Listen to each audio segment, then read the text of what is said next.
said to Alvaro once I got into the house, I mean, I did think, though, I thought he took the keys from me this time because he wanted to control and know when I was going to be coming into the house, because he was going to be doing something that he didn't want me walking in on. And that's why he wanted the keys. And then I was in my room, and I said, "Aren't you coming to bed?" And he said, "Oh, I'm just sleeping out here." And I said, "Come to bed." And so then, and that's not typical for him either. Typically, he wants to do something at night, like a lot of men do. And for him, it wasn't every other night, it was every single night. And so he shows up, and he turns over to the side, and he's going to sleep. And I said, "Look at me for a minute," and the light was still on. And he turned and looked at me, and his entire nose was rubbed raw and pink. I mean, his mouth was pink, and his nose was pink, like he had just had his nose and mouth up against something for a long time. I really don't think he was in a pie eating contest that night. And I thought for a split second, is he a doctor and I don't even know it, and he has to wear one of those face masks? I mean, I was trying to think of every possible excuse to excuse him with. And no, there really was no excuse. It was freshly red. His face was freshly red, and they were both concealing the fact that they had been together. And it's really disgusting. And then after that, they both lied.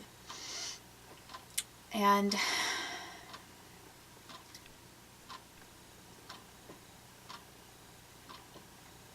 typically don't sigh that much either. It's just that I have some other things going on right now, as I already described with the technology and things. That has not stopped as I've been talking.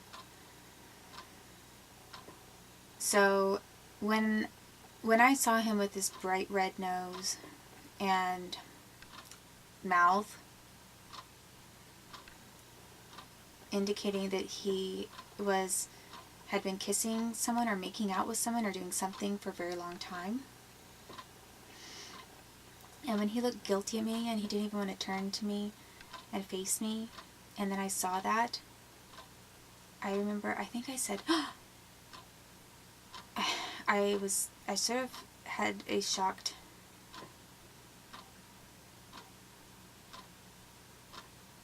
expression, and I believe I said something like, "Okay, thank you," or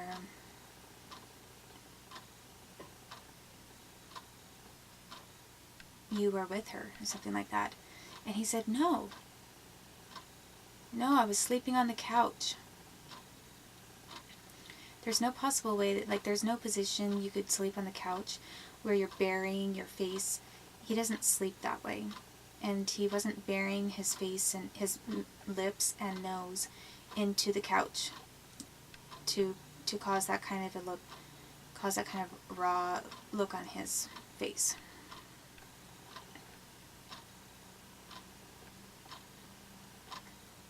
So that, at that point, I think it was the next day. It was either that night or the next morning. It was possibly the next morning. One or the other. I said, "I want you to leave." And I told him I am not necessarily, and he had been pressuring me again to get married right away since we got into Wenatchee.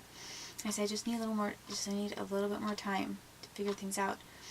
And then he did that, and I said, "I need you to leave right now." And I didn't mean leave the whole state. And I didn't mean I wasn't telling him we were breaking up. But it was one of more of those situations where you need to find a hotel room for yourself for a few nights until we talk about things.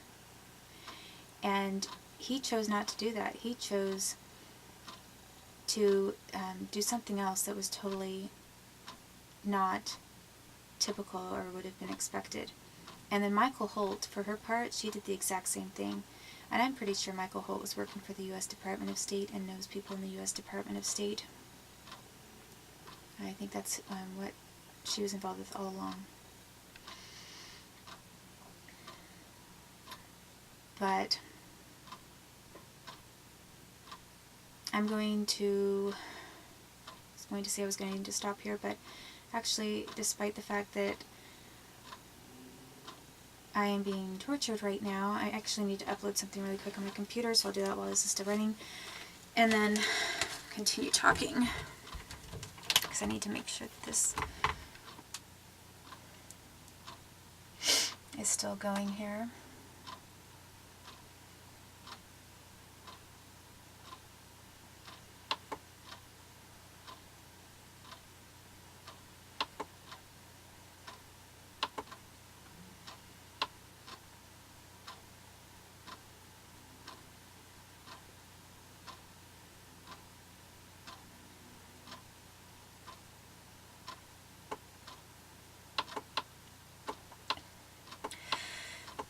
So after that happened, I had planned on talking to him, we're maybe discussing things and figuring something else out, but I needed a few days, and I wasn't sure where he was going to go, but he had some money with him, and he seemed to have credit cards that he used all the time, and I didn't think he was going to have a problem figuring out what to do. And then pretty much I had about 1 week with Michael Holt. And after 1 week,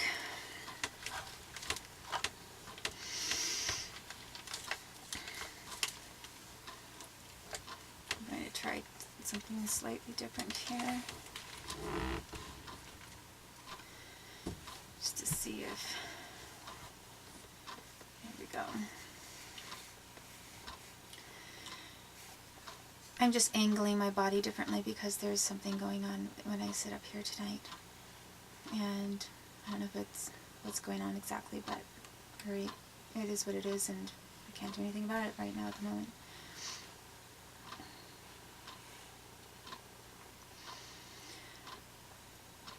So at that point, I remember the very next morning,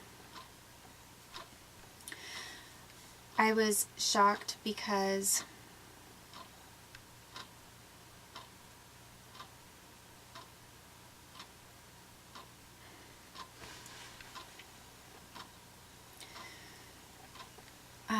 I guess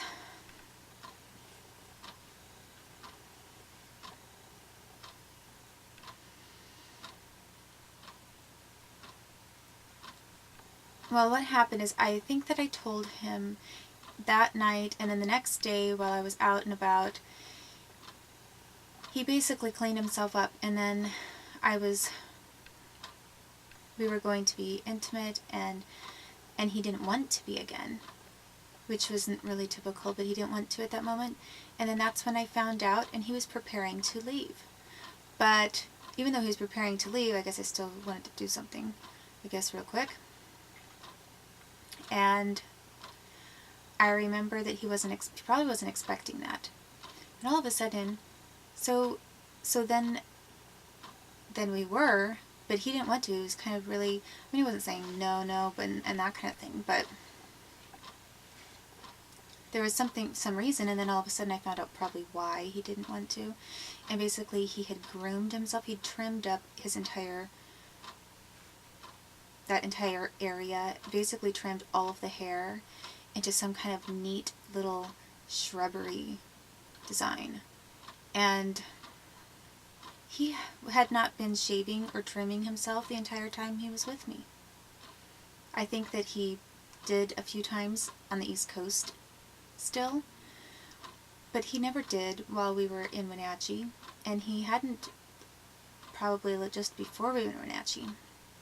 And all of a sudden it looked like he'd been to a salon, and like somebody had put some kind of a stencil there and started trimming around it. I mean, it looked like he'd been waxed, but it was shaved. So basically he trimmed himself up when he was planning to leave me. You know, when I told him to leave, he decided to get a little trim. Little haircut. He didn't really get his hair cut, not the head on his hair. He didn't care about that so much. But he got a different kind of a haircut. And I'm supposed to think that he's faithful, right? I was treated so badly by so many people for quote-unquote letting him down. And I don't believe anyone ever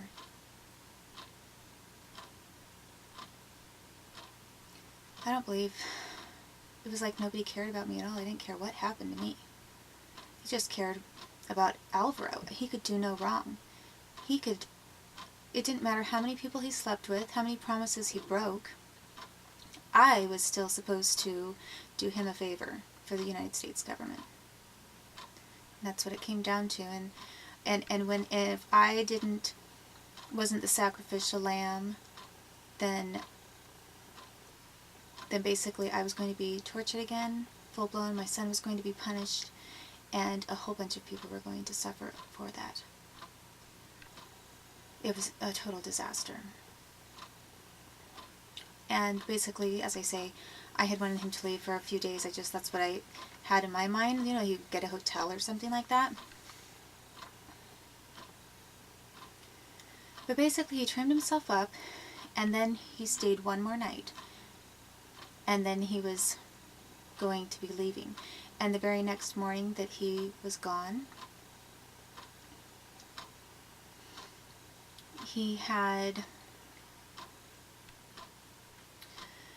I woke up and I had some kind of a blister on my private area, and it wasn't from an STD. The only time I ever had a blister like that was with Chris Dabney. And I thought, and they're supposed to not be connected at all, but I have the same thing being done to me when it's supposedly, it's like their signature end of relationship mark. I mean, Chris Dabney did this to me the last time he was with me, and he told me ahead of time, this is going to be the last time.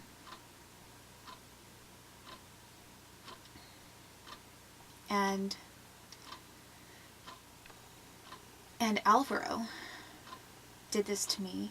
I don't know what they used, but they did use something. It wasn't voodoo, it wasn't Kabbalah, and it wasn't Wiccan work. It was something that was put onto a specific part of my female part. And I remember I woke up and I felt kind of groggy, and basically I woke up with that, which went away, and of course I did get checked for everything, and it wasn't STD. It wasn't an STD, and it wasn't, I know some of them can be latent and then they can pop up under stress and that kind of thing. It wasn't that at all. And basically the same thing happened that had happened one time with Chris Dabney too, because around the time that I suspected Chris was with somebody else, I started getting a yeast infection, and like a woman's internal kind, which I never get. I mean, even if I have the thrush, I never get an internal kind. I've had like 2 or 3 in my life. Maybe 3 times total, my whole life. And I had it with Chris, and I felt that Nikki, his friend Nikki, had passed that on to me, because she told me that she was dealing with that at that time. And then all of a sudden I got it, and they were very intimate with each other.